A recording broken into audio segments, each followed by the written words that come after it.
Quero também nessa hora, queridos, pedir a Deus que aplique a sua palavra em cada coração, em cada vida que aqui está. Eu quero hoje trazer uma reflexão em um texto que eu já trouxe há alguns anos atrás, uma palavra, e Deus mudou tudo hoje. Hoje eu estava pela manhã pregando o penúltimo estudo sobre o tema, culto cristão. E tinha outra palavra para pregar hoje à noite, e enquanto a aula acontecia, eu senti claramente Deus conduzindo tudo, para que o que eu viesse a falar hoje à noite fosse uma extensão do que foi dado pela manhã, e eu pudesse ampliar aquilo que foi dito hoje pela manhã, trazendo algumas coisas que eu tenho falado na classe de culto cristão, na escola dominical. Portanto, convido os irmãos para que, assentados como estamos, possamos ler Atos capítulo 20. Atos capítulo 20, versículo 7 ao versículo 12. São alguns poucos versículos de um texto muito importante. É provavelmente um dos poucos relatos de cultos no Novo Testamento. Nós temos pouco registro de um culto acontecendo. Nós temos muitos registros do que aconteceu no culto. É diferente da descrição de um culto. Nós vamos encontrar em Atos o que aconteceu depois da pregação de Pedro, pessoas se convertendo, pessoas se achegando ao Senhor. Mas nesse caso, nesse episódio, nós temos praticamente a descrição de um culto que girou em torno de 10 horas. Vocês acham que eu prego muito? Vocês precisam me pegar o apóstolo Paulo de frente. Aí vocês iam ver quem prega muito. Um culto que em média durou, eu vou depois explicar para vocês porque eu acho que durou 10 horas no mínimo. Esta reunião abençoada na cidade de Troade. O texto bíblico diz, no primeiro dia da semana, estando nós reunidos com o fim de partir o pão, Paulo, que devia seguir viagem no dia imediato, exortava-os e prolongou o discurso até meia-noite. Havia muitas lâmpadas no cenáculo onde estávamos reunidos.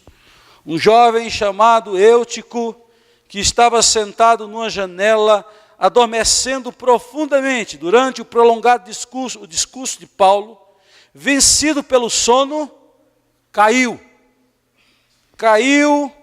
e a Bíblia diz, do terceiro andar abaixo, e foi levado morto. Descendo, porém, Paulo, inclinou-se sobre ele e, abraçando-o, disse, não vos perturbeis, que a vida nele está. Subindo de novo, partiu o pão e comeu, e ainda lhes falou largamente, até ao romper da alva, e assim partiu. Então, conduziram vivo o rapaz e sentiram-se grandemente confortados. É o que diz a palavra de Deus. Meus irmãos, o que é culto? Como podemos conceituar o que está acontecendo aqui desde a primeira oração que foi feita na abertura desse culto? Eu tenho conceituado o culto de uma forma muito simples. Eu tenho dito que culto é um encontro. Culto é um encontro. Um encontro entre um Deus santo com pecadores remidos. Com pessoas que o conhecem. Porque não existe culto quando eu não conheço a Deus. Você sabia disso? Jesus, falando com a mulher samaritana, no capítulo 4 de João, diz para a mulher samaritana, vós adorais o que não conheceis. Que constatação terrível. Você está falando de um Deus, agradecendo a um Deus que você não tem intimidade, conhecimento. Vós adorais o que não conheceis. E Jesus então acrescenta, nós adoramos o que conhecemos. Porque quando você conhece a Deus, depois de uma experiência de conversão, de ter sentido e experimentado o poder do seu perdão, da sua restauração, de ter agora vivido a novidade de vida que Ele tem a oferecer, de ter descoberto a dimensão desse amor profundo, transformador, revolucionário. Você sinta em todas as condições para exaltá-lo, bendizê-lo, agradecer, se humilhar, porque você conhece. Quando nós estamos na presença de Deus, e culto é estar na presença de Deus, nós precisamos entender que quando nós estamos reunidos nessa atitude de busca de Deus, podemos encontrar Deus ou não. Podemos ser encontrados por Deus ou não. Por que eu digo isso? Porque a Bíblia diz que Deus está à procura, Deus está buscando verdadeiros adoradores. Isso está em João 4 também. Deus está à procura de verdadeiros adoradores. O simples fato de Deus estar à procura de verdadeiros adoradores implica em compreender e em dizer que Deus distingue aquele que procura verdadeiramente a Ele e o falso adorador. Se tem um verdadeiro, tem um falso. Isso é um poder de lógica mais simples que você pode exercer de entender que se existe o verdadeiro, existe o falso. E Jesus diz que Ele está à procura de verdadeiros adoradores, que o adorem em espírito e em verdade. Da mesma forma que Deus está procurando verdadeiros adoradores em um aglomerado de pessoas, como por exemplo aqui agora, nós devemos estar buscando a procura do Deus verdadeiro. E a pergunta é como? Em Jeremias 29, a partir do versículo 13, é dito: buscar-me-eis e me achareis. Quando? Como? Quando me buscardes de todo o vosso coração. Toda displicência, toda atitude desleixada, sem concentração, sem busca sincera, não acabará em encontro. Porque para encontrar Deus, o nosso coração precisa estar presente com todas as emoções e buscas sinceras e íntimas do fundo do nosso ser para encontrá-lo. Note, da mesma forma que Ele está à procura de verdadeiros adoradores.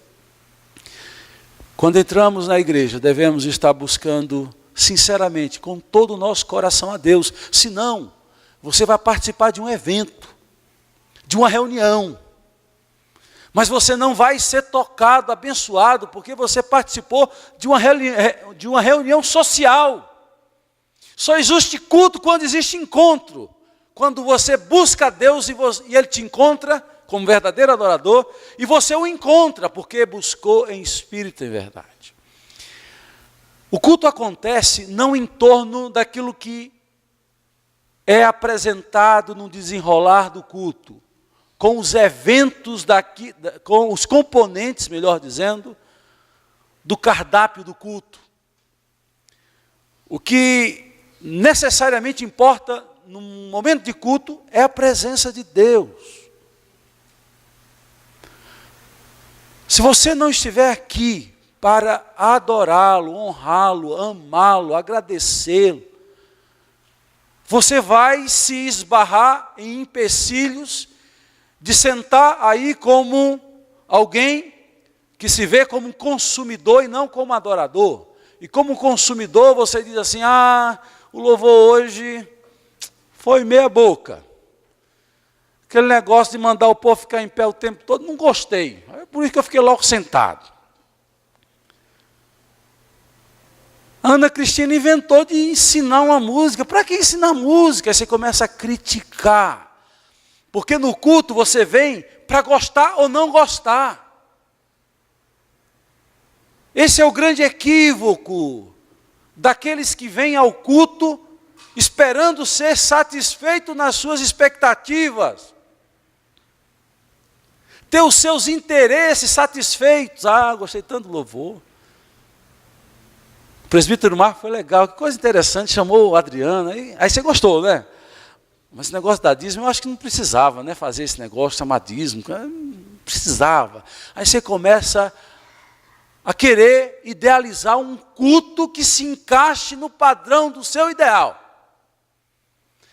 Aí aquilo que acontece, você gosta ou não gosta. Aí você se torna crítico. Porque, de alguma forma, o culto acontece para você se agradar dele ou não. Você entendeu tudo errado.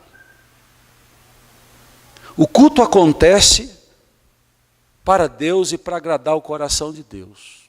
Se Deus não se agradar, não adiantou nada você ter gostado. Não adiantou nada.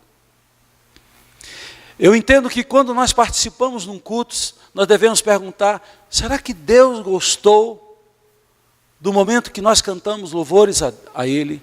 Será que Deus viu a nossa sinceridade quando no começo do culto 3 irmãos se levantaram e fizeram orações voluntárias, do mais íntimo do ser, com a mais sincera e profunda fé? A nossa preocupação deveria ser, Deus está se agradando daquilo que oferecemos a Ele ou não? Senão nós vamos criar o culto à nossa imagem e semelhança. Aí, meu querido, nós como somos pecadores, a gente vai criar um culto que só fala de coisa boa. Pastor, não prega, não chama atenção, não puxa a orelha, porque eu não gosto. Então o Senhor fala do céu, o Senhor fala das promessas, o Senhor fala das bênçãos. Então não entra nesses pormenores, porque isso me desagrada. Vou para casa chateado quando o Senhor puxa a minha orelha. Problema é todo seu. Meu irmão, esse momento é um momento especial, é um momento em que Deus se faz presente aqui. E eu falava pela manhã algo muito importante. Eu disse, Deus está aqui, a presença dEle está aqui. O problema é quando nós estamos aqui, mas nós não estamos na presença de Deus. A questão nunca é, será que Deus está aqui? Disso eu não duvido. A pergunta é, será que eu estou aqui? Porque se eu entro aqui, displicentemente, mais gélido do que um freezer, mais indiferente do que tudo, mais desinteressado, ou porque o pai mandou e a mãe obrigou, você veio. Você não está aqui. Você só está aqui quando você abre o seu coração e se prepara para estar aqui. Isso eu tenho ensinado pela manhã. Igreja, a gente não toma banho. Vou para a igreja. Vou para o culto. Você já deveria sair de casa preparado. No seu coração, quero ir para a casa do Senhor para adorá-lo, para agradecer, ver meus irmãos, orar com eles. Você deveria estar preparado, como o salmista diz, alegrei-me quando me disseram, vamos à casa do Senhor. Note, ele está alegre, ele está se preparando para vir à igreja, para a casa do Senhor, para o momento do culto, antes do culto acontecer. Há todo um preparo, para o coração estar preparado para receber e participar de todos os momentos do culto, com humildade, quebrantamento, louvor, alegria e assim por diante.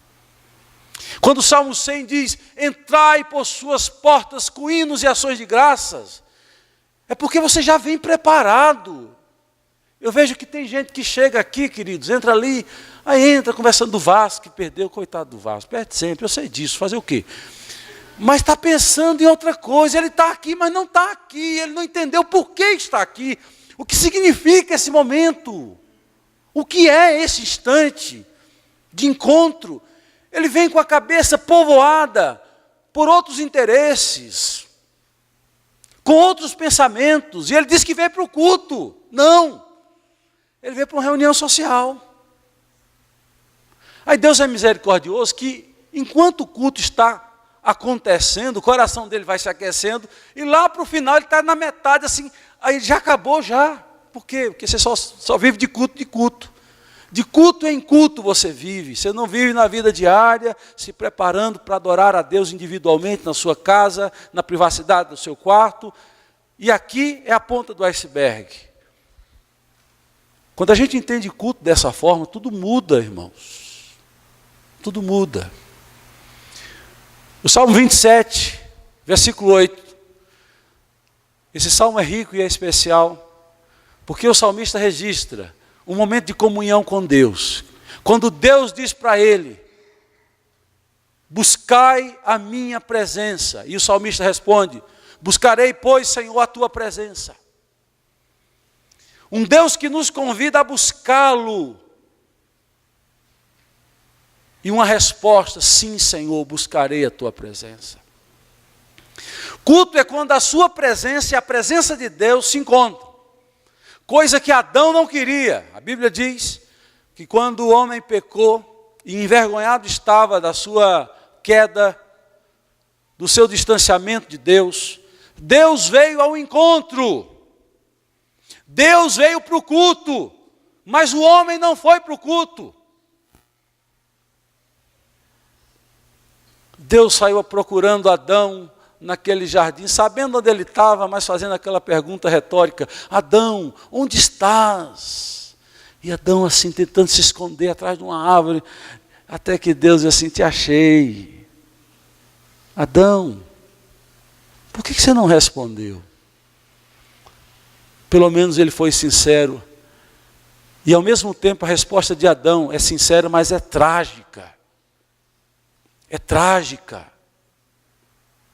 É porque eu ouvi a tua voz no jardim e tive medo, porque eu estava nu e me escondi. Meus irmãos, tem muita gente que está no meio da multidão, mas escondendo de Deus, com o coração distante, sem querer encontrar Deus. Parece um paradoxo, mas isso acontece. O culto é um encontro. E se nós entendermos isso, as nossas reuniões de culto serão diferentes. Muito diferentes. Porque eu não virei apenas para pregação, eu não virei apenas por causa do louvor, eu não virei por conta do coral, eu não virei porque tem um cultinho para os meus filhos na igreja à noite, eu virei por causa de Deus. Porque eu quero agradecer com os meus irmãos, e porque a Bíblia diz que mesmo que o encontro individual e pessoal com Deus seja importante, seja basilar, existe algo especial acontecendo quando o seu povo se reúne. Não pense você que essa ideia de juntar um povo para fazer o culto é ideia humana. Desde o Velho Testamento Deus diz: congregai o povo, proclamai uma assembleia solene, juntai o povo. As festas nada mais eram do que essa tentativa de agregar e congregar o povo, porque quando o povo de Deus se reúne, Deus derrama bênção e vida para sempre no ajuntamento. O ajuntamento do povo de Deus é algo especial, porque remidos se reúnem para encontrar aquele que é a razão da nossa adoração, do nosso louvor. Isso muda completamente. O Salmo 22 diz que Deus habita no meio dos louvores do seu povo. Do seu povo. Então, quando você, povo, levanta a sua voz em uníssono, quando você reconhece a fidelidade, a bondade, a graça de Deus, que Deus é imprescindível, que Deus é tudo, e todos nós a ali exaltamos o nome, queridos, não apenas anjos passeiam entre nós, mas o Deus da vida e da alegria visita-nos com a sua paz e com a sua bênção, restaurando e falando aos nossos corações, dirigindo nossas vidas, e tudo muda. Aí você vai descobrir que Deus está presente, e você sente a presença de Deus, quando você está na sintonia dEle. É bem verdade que Deus sempre está presente. Eu não preciso me arrepiar para dizer, Deus hoje está presente. Tem alguns irmãos que deveriam trabalhar, qual é o nome daquela empresa que prevê chuvas? Não, tem uma empresa no Brasil que prevê chuvas. IBMEC, mais ou menos isso aí. Tem alguns irmãos que eles são quase que oráculos do IBMEC para dizer, arrepiei, Deus está aqui. Bom, isso é a coisa mais óbvia que possa existir, é dizer que Deus não está aqui quando Ele foi invocado, Ele mesmo diz, onde estiverem 2 ou mais reunidos no meu nome, eu estarei. Ponto final. Agora a questão é, será que eu vou encontrar e me deixar encontrar por Deus?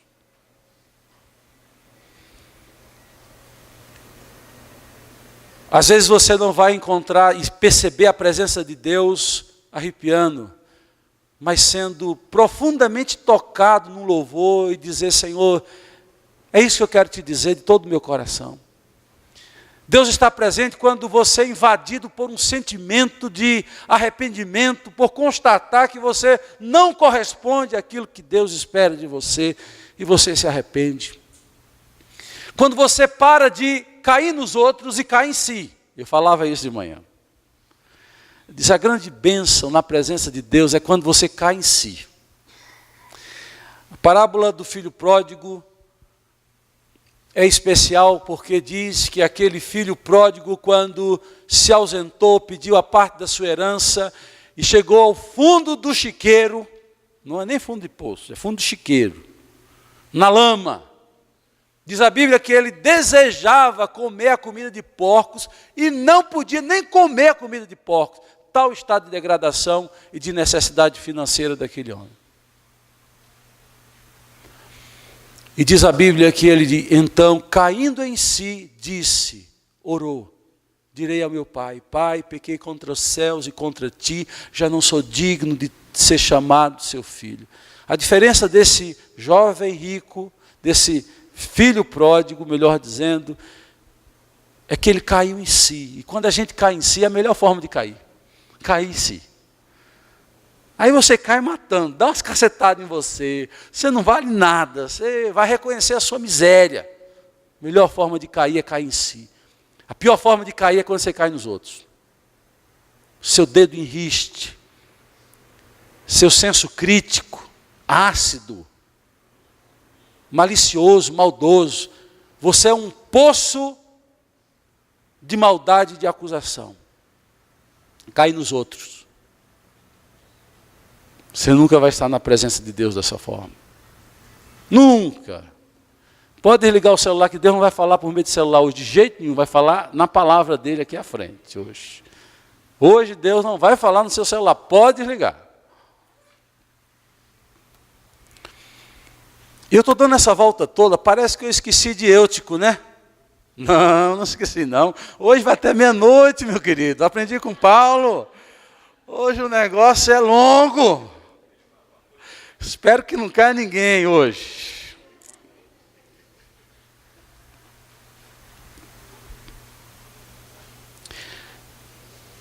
O texto nos informa que era o primeiro dia da semana. A igreja cristã começou a se reunir depois da ressurreição de Cristo no primeiro dia da semana. O primeiro dia da semana era o dia da ressurreição, da vitória sobre a morte. Por isso que para nós cristãos do Novo Testamento, nós nos reunimos no domingo até hoje. Podemos nos reunir outros dias, sim. Mas a palavra domingo, em latim, a palavra domingos significa do Senhor. Você sabia disso? A palavra domingo, Dominus Dei, uma palavra que em latim significa do Senhor. Eu lembro do Francisco Leonardo, um professor holandês, eu já contei histórias dele aqui. Nós fomos lá em Belo Horizonte comprar um violão, o vendedor era Domingos, o nome do sujeito. Qual é o seu nome? Domingos. Do Senhor, hoje é do Senhor. Chiquinho era vivo ainda, é uma pessoa sensacional. Aí o homem não entendeu nada, ele disse, o quê? O seu nome não é Domingos? Domingos. Domingos significa, irmão, você é do Senhor. Ele, com o sotaque característico dele. Então, nós estamos aqui no mesmo dia que Paulo se reuniu com esse povo da cidade de Troade. Troade hoje está no oeste da Turquia, um porto importantíssimo, junto de Éfeso e de outros portos ali da Turquia. Troade era muito importante. Por isso que dali, Paulo pegaria de manhã um navio. Hoje a gente pega avião, pega trem. Naquela época eram navios, barcos. E ele de manhã partiria em uma viagem. Por isso que ele fala até o amanhecer. Por isso que ele está nessa cidade portuária. E eles escolhem um cenáculo. É uma palavra muito comum entre os evangélicos, mas poucas pessoas sabem o que significa cenáculo. Ah, pastor, eu sei, cenáculo é um livrinho de meditação diária. Errou! Há um livrinho muito importante no meio evangélico, chamado Cenáculo, que tem mensagens diárias. Mas cenáculo não é isso. Cenáculo é um cômodo superior de uma casa, é um cômodo vasto e amplo. E quando eu falo em cômodo vasto e amplo, normalmente é de 4 por 3, no máximo. Porque as casas não eram gigantescas como nós temos hoje. Quando a gente vai em Cafarnaum, lá em Israel, nós temos as ruínas da cidade de Cafarnaum. Aí o guia diz assim, aqui era a casa. Você olha assim, do quê? Isso aqui era uma casa? Isso é o banheiro de muitas pessoas lá em Brasília. Eram casas pequenas e simples. Quem tinha cenáculos eram pessoas ricas e abastadas. Quem tinha primeiro andar numa casa, ora, cheio da grana. E naquela cidade não se diz quem era o dono, mas o culto foi no cenáculo, no 3º andar da casa. Era um lugar iluminado, diz o texto, e eles estavam ali para partir o pão, referência à Santa Ceia. Era um culto no primeiro dia domingo, havia luz, havia gente, e havia pregação, oração, cura, e estava ali. Deus presente e um povo em sintonia com Deus. E no meio daquela reunião, queridos, havia um jovem chamado Euticos, da palavra grega eutikos, que significa afortunado. O sujeitinho não, vou ter respeito ao Eutico, coitado, porque ele morreu, foi ressuscitado. O adolescente jovem, por que tem que ser adolescente jovem? Poderia ser um outro, né? Mas jovem. Porque jovem gosta de transgredir. Menino, tu vai cair, menino, dessa janela. Não, eu sei de tudo. Nada consegue me deter. Eu sou conhecedor do bem e do mal. Está lá aquele menino na janela. Menino, tu vai cair, menino. Sai dessa janela, menino. Não sai. O culto acontece, o sono vem, e quando menos se espera, só se vê a queda do balaio lá embaixo. Pum! Morreu. Morreu no culto. Que coisa mais louca e mais trágica. Morreu no culto. Tem muita gente morrendo de inanição, de fome no culto. Tem muita gente sentada que entra vazia e sai mais vazia do que está. Por quê? Porque Deus não está presente. Porque o coração está cerrado, está fechado, não existe nenhuma sinceridade, nenhuma busca. Não existe um coração arado, fertilizado para encontrar Deus. Tem muita gente morrendo nos cultos. Por isso que nada acontece na vida dessas pessoas, porque, querido, não existe uma intenção sincera de deixar Deus mexer na nossa vida, no nosso coração, nas nossas feridas. Eu quero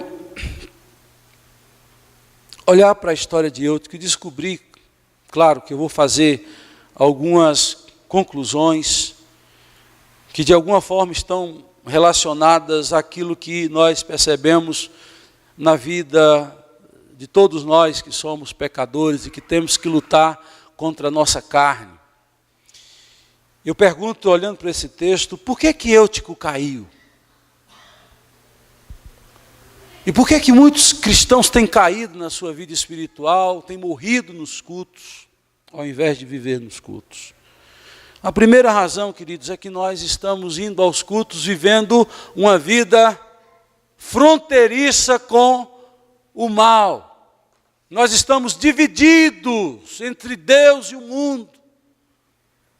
Nós ainda não nos decidimos completamente o que nós queremos e para onde nós vamos, o que vai ser o nosso futuro. Há uma divisão de um ser que é indivisível. Você é indivisível. Salomão queria partir um filho para dar a duas mulheres uma criança. Mas nós somos indivisíveis. O problema é que no nosso coração, emocionalmente, espiritualmente, nós podemos nos dividir. E quando eu vejo esse menino sentado numa janela, a própria escolha e postura dele era uma postura de alguém que estava vivendo em lugares perigosos, dividido. Ele estava, como diz no ditado popular, com um olho na missa e outro no padre. Ele estava um pouco no culto, mas com a cabeça no mundo, olhando para fora, dizendo: o que é que está acontecendo na boate lá de Jerusalém, hein, gente, agora? O que é que está acontecendo lá nas ruas tumultuadas, em que as meninas passeiam nas praças, e eu estou aqui nessa igreja?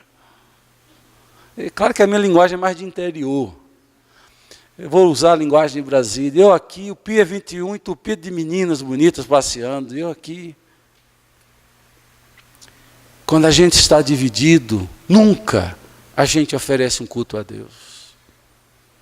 Porque um coração dividido não é todo do Senhor. Nunca será de todo o coração.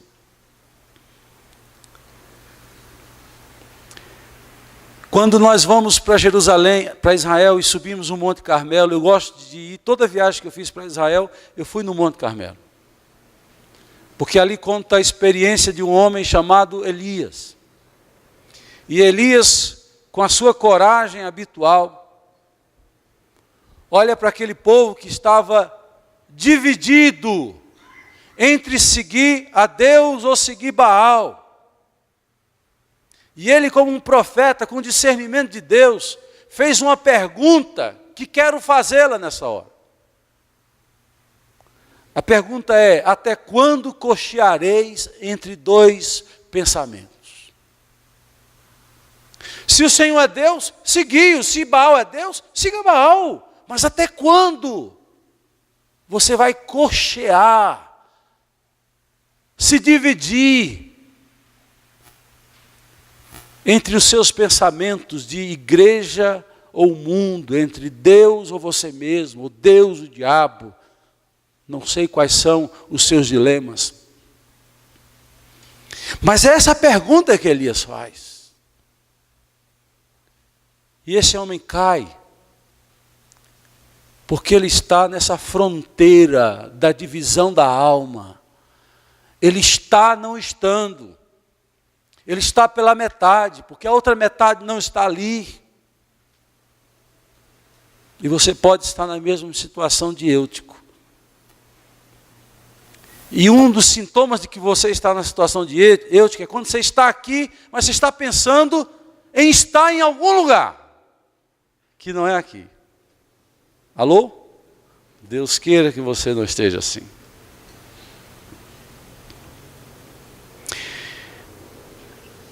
Olhando para essa história de Eutico também, eu vejo, com a atitude dele naquela janela, que ele está brincando com o perigo. Ele está vivendo uma vida não só de divisão, mas ele está vivendo uma vida perigosa. Tem muita gente que está vivendo fora da igreja uma vida perigosa. Se deleitando nos seus pecados, na sua vida ímpia, escolhendo fazer aquilo que desagrada a Deus, e vem para a igreja depois com a cara deslavada, sem vergonha, para fazer culto a Deus.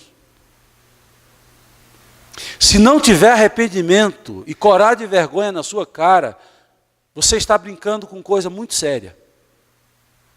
Eu li hoje na escola dominical Isaías capítulo 1 e quero convidá-lo a abrir comigo em Isaías capítulo 1.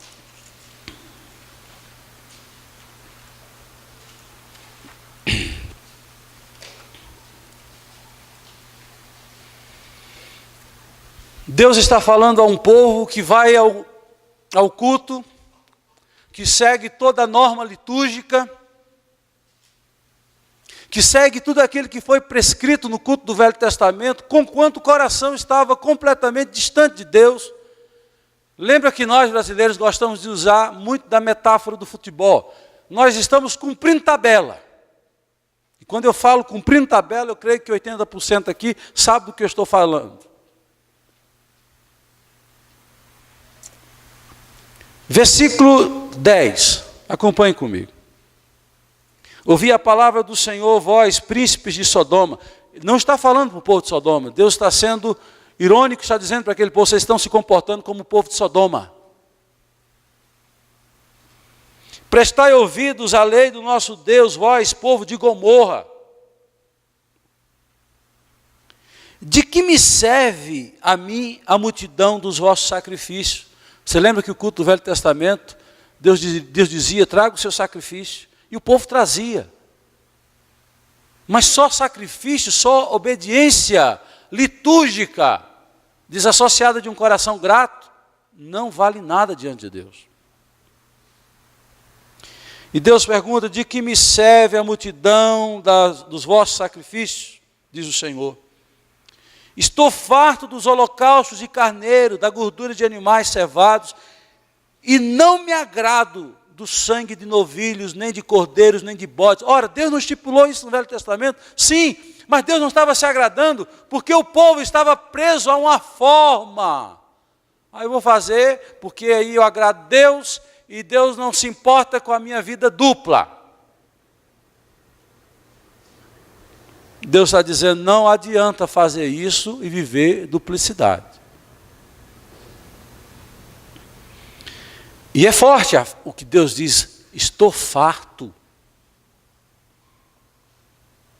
E ele prossegue dizendo, nem de cordeiros, nem de bodes, versículo 12, quando vindes para comparecer perante mim, Deus está falando, quem vos requereu só pisardes em meus átrios? Não continueis a trazer ofertas vãs. O incenso é para mim abominação, e também as festas da lua nova, os sábados, e a convocação das congregações. Não posso suportar a iniquidade associada ao ajuntamento solene. Um povo que estava cumprindo toda a norma litúrgica, mas estava vivendo com iniquidade, com maldade, com pecados escondidos. Irmãos, Deus não quer esse culto da hipocrisia. Deus quer o culto da verdade. E qual é o culto da verdade? Você pode estar praticando algum pecado, alguma coisa horripilante aí fora, mas quando você entra aqui e se quebra diante de Deus, Deus vai aceitar a sua oração, Deus vai aceitar a sua oferta, Deus vai aceitar o seu louvor. Mas quando você entra aqui, entra dia, sai dia, mas a hipocrisia, a duplicidade, a vida dupla, você está se enganando. A Deus você não engana. E Deus está dizendo para você, eu não suporto. Estou cansado. Olha como a coisa é grave. A coisa continua. Versículo 14, as vossas festas, a lua nova, as vossas solenidades, a minha alma as aborrece, já me são pesadas, estou cansado de as sofrer. Deus sofre com culto. Já imaginou um negócio desse? Deus está sofrendo com culto. De quem não quer ser verdadeiro, autêntico, de quem não tem gratidão e louvor no coração. Deus está sofrendo. Eutico, quando estava ali naquela janela, não só dividido, mas vivendo perigosamente, ele está se enquadrando em tudo que está aqui. E olha que eu poderia ler mais aqui, em que Deus diz como deve ser, versículo 16, lavai-vos, purificai-vos, tirai a maldade de vossos atos diante dos meus olhos, cessai de fazer o mal, aprendei a fazer o bem, atendei à justiça, repreendei ao opressor, defendei o direito do órfão, pleiteai a causa da viúva. Não pense que é só fazendo o culto que vocês estarão quites comigo. O culto deve levar a um padrão de vida diferente, senão não vale nada. Diante de Deus não vale nada. Eutico caiu porque vivia perigosamente. Eutico caiu porque viveu uma vida dividida. Eutico caiu porque estava indiferente ao que estava acontecendo naquele culto. Preste atenção, você pode até dizer, não gostei do culto hoje, o problema é todo seu. Mas eu tenho certeza que aqueles que estão com o coração sedento, aberto, e dizendo, é para mim mesmo, Senhor. Talvez você esteja, nós somos pecadores, nós não prestamos muito não, né, Carlão? A gente não presta muito não. A nossa grande tentação num culto desse, sabe qual é? É de olhar para trás e dizer assim, poxa, fulano tal não veio hoje. Por que fulano tal não veio hoje? No culto que o pastor está puxando a orelha de todo mundo. Por que ele não veio? Eu vou dizer por que ele não veio. Porque é com você, cara pálida, que Deus quer falar. Outra hora Deus vai falar com aquele que você acha que Deus deveria estar falando. É com você mesmo.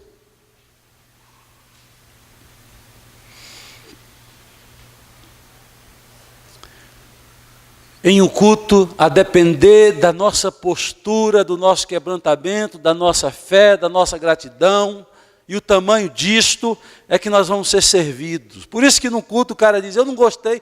Você não gostou? O culto foi maravilhoso. Aí você não consegue entender. Os dois estiveram no mesmo ambiente, no mesmo lugar. Mas o que aconteceu no coração de um foi completamente diferente do coração do outro. É o que estava acontecendo nesse relato de culto. Com certeza, 90% daquelas pessoas que estavam naquele cenáculo estavam com uma butuca de olho desse tamanho, atentos, recebendo, bebendo goles longos daquilo que Paulo dizia, Deus ministrando ao coração. Mas eu que estava ali, ó, indiferente. Eu que estava ali, doido para acabar o culto, para tomar o cafezinho, conversar com os amigos. Eu estava olhando para o relógio, o culto não acaba. Eutico estava indiferente, trancado, cerrado no coração. Como é que Deus vai falar? Como é que Deus vai ministrar um coração desse? Às vezes daqui de cima, certamente o pessoal do louvor, pode perceber o semblante de algumas pessoas. Tem algumas pessoas que estão comendo e não estão gostando. E tem outras que vamos ler isso, vamos ficar em pé, ele está feliz, está grato, porque ele está na presença de Deus. Ele não está ali para ser adulado, paparicado. Ele está ali para oferecer o seu louvor, sua vida a Deus. Porque ele não merecia nem estar ali. Você não merecia nem estar aqui, você não merecia nem estar vivo. Mas você está aqui.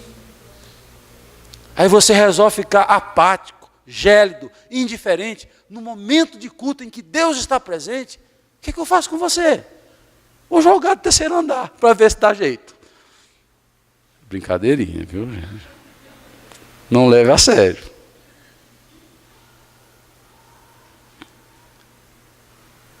Então, queridos, Eutico cai porque a indiferença,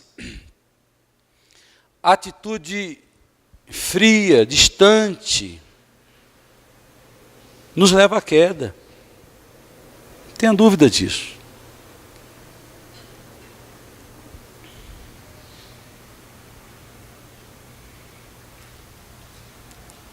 É bem verdade que quando ele caiu, Deus, na sua grande misericórdia, o que me deixa impactado nessa relação do homem com Deus, nessa observação que eu faço, dessa relação do homem com Deus, é que Deus é muito misericordioso. Deus nos aguenta demais, gente. Como diz o mineiro lá em Marco Antônio, de bom demais.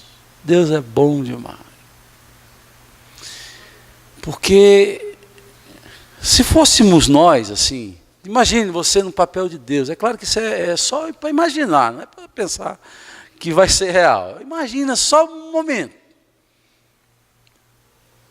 Se você já quer pegar o seu patrão na esquina, se você já quer pegar aquela pessoa que está enchendo o seu saco e quer fulminar com ela, se imagine sendo diariamente preterido, desprezado, recebendo ingratidão, traição.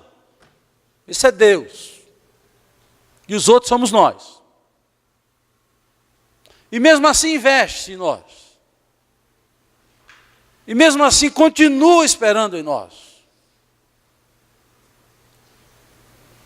Deus é muito bom. Deus é bom e a sua misericórdia dura para sempre. Eu sou o Senhor, eu não mudo. Deus fala isso em Malaquias. Imagine se Deus mudasse, Ele vai dizer, basta! Vou fulminar vocês todos. Mas Deus não muda. Deus é bom. E as misericórdias do Senhor são a causa de nós não sermos consumidos. Eutico cai lá de cima. Puf! Se você fosse Deus, você diria assim, bem feito. Eu estou falando, você não está prestando atenção? Bem feito. É assim que nós agimos. Mas Deus é tão bom que diz, vai lá, Paulo, pega esse menino, abraça esse menino, ora por esse menino. E a vida vai voltar para ele. E diz para Eutico que ele está vivo para ele voltar para o culto. Ah, ele não dormiu mais. Ah, Eutico não dormiu mais. Porque Deus deu uma oportunidade nova para ele entender que a vida dele não poderia ser uma vida dividida, uma vida perigosa, nem uma vida apática. A nossa vida deve ser de gratidão e de humildade. Eu não estou dizendo de perfeição. Hoje está longo o negócio, né? Só mais um pouquinho na espada. Tem um pastor, o pastor Jeremias, falava que o pregador tem a missão também de passar a mão na cabeça, abraçar quem está sofrendo, mas tem a missão de dar a espadada do Espírito assim. Aí dizia, passa um pouco de manteiga, pastor. Passa. Deixa eu terminar a obra. Não estou falando de perfeição. Eu estou falando de condição para se estar na presença de Deus. E a condição, sabe qual é? Quebrantamento, humildade, sinceridade. O salmista diz, um coração contrito e quebrantado, não desprezarás, ó Deus. Deus não despreza o humilde, o quebrantado. Deus resiste o soberbo. Mas o humilde e quebrantado pode vir todo quebrado. Ele quer você. Há uma experiência de culto contada em Lucas capítulo 18. Uma experiência de dois homens que sobem para o templo com o propósito de orar. Um era publicano, o outro fariseu. Publicano era aqueles coletores de impostos que normalmente eram ladrões. Normalmente eram ladrões. E o fariseu, o nome já diz, fariseu significa separado. Pura. Aí um chega na presença de Deus e começa a fazer propaganda de si mesmo, louvar a si mesmo. Meu querido, culto não é lugar para você se louvar. Culto é o lugar de você louvar a Deus. Ele começa a louvar a si mesmo. Graças te dou, ó Deus, porque eu não sou como os demais homens. A humildade desse homem é algo impactante. Olha que coisa terrível. Graças te dou porque eu não sou como os demais homens, pecadores, ladrões, adúlteros, safados, corruptos. Eu dou o dízimo de tudo que eu tenho. Eu jejuo 100 vezes. Eu oro milésimas vezes. Eu sou o cara da música do Roberto Cara. Esse cara sou eu. Eu sou bom demais. Sabe o que é que Jesus diz dessa oração? Está lá em Lucas 18. Que esse homem orava de si para si mesmo. Era a oração bumerangue. Você lança e ela volta e acerta no meio da testa. Aqui, ó. O publicano fez uma oração simples. Era uma frase. Não tinha teologia naquela frase profunda. Não tinha comparação, porque quem louva a Deus não precisa se comparar com o outro. Porque quando você se compara, ou você se sente inferior ou superior. E normalmente quem se compara é porque quer ser superior.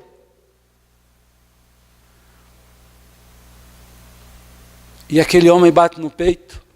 É um traço típico do Oriente, bater no peito. Quem assistiu às guerras do Iraque, você encontrava as mulheres e os homens batendo no peito. Era um sinal de profunda arrependimento, ou de necessidade, ou de humilhação, bater no peito. Aquele homem batia no peito e dizia: "Sê propício a mim, que sou pecador, eu não tenho nada para dizer, eu não tenho nada para relatar, eu não tenho nada para buscar glória, honra, merecimento. Senhor, sê propício a mim, que sou pecador." Quando você entra por aquela porta, sabendo que você é pecador e que você está na presença de Deus, por obra da sua misericórdia e graça, o seu culto vai ser diferente. O seu coração vai se encher de alegria, de louvor, de gratidão, de fé. Você não vai para a janela, você vai sentar nas primeiras cadeiras. Um dia nós vamos ter todas essas primeiras cadeiras cheias. Hoje até está bom. Tem dia que o pessoal do fundão senta no fundão, mas o pessoal do fundão vai sentar no frentão, qualquer hora dessa. Vamos orar? Eu quero dizer uma coisa para os irmãos, e não me leve a mal. Neemias capítulo 8 e Esdras, Neemias capítulo 9 e Esdras capítulo 9, são dois textos que relatam momentos de cultos com grande humildade e quebrantamento do povo de Deus. E nos dois episódios, é interessante isso, tanto Esdras como Neemias diz assim: a nós nos cabe só o corá de vergonha. O corá de vergonha diante de Deus. Sabe o que é corá de vergonha? É ter vergonha na cara. Sabe quando é que você tem vergonha na cara? Quando você ainda fica vermelho. Por isso que alguém diz: fica vermelha a cara sem vergonha. Naqueles dois episódios, Neemias ora e diz: a nós só nos cabe o corá de vergonha. Se você não tem vergonha do que você faz, do que você é, como é que você vai se quebrantar diante de Deus? Como é que você vai se humilhar diante de Deus? Eu não quero só bater nos irmãos, é claro que eu estou batendo em mim mesmo também. Eu quero que você caia em si. Eu quero que você entenda o que é culto. Eu quero que você saiba como eu devo estar, qual a condição interior que eu tenho que ter para estar na presença de Deus no culto. Aí, meu querido, Deus vai falar muito ao nosso coração. Vamos curvar nossas frontes.